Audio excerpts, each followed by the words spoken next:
Salam değerli izleyicilerim. Bugün ben size Zabrat Məhəmmədli yolunda əsas yoldan 50-60 metr məsafədə yerləşən belə bir gözəl, belə deyək də ucuz və keyfiyyətli ev təqdim edəcəm.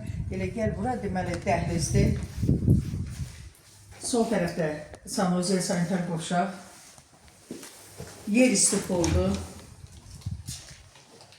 Torpağın çıxarışıdır, Kupçaya gedən sənətdir.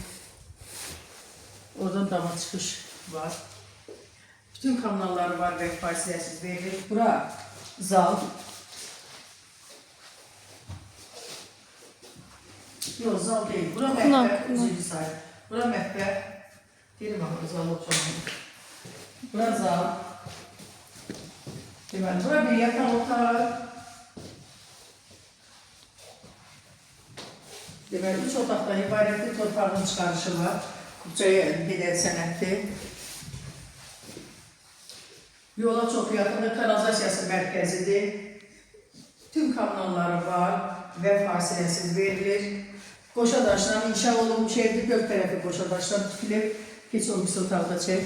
Qiymət 49.000 manata, qiymətdə yenə indirim olacaq.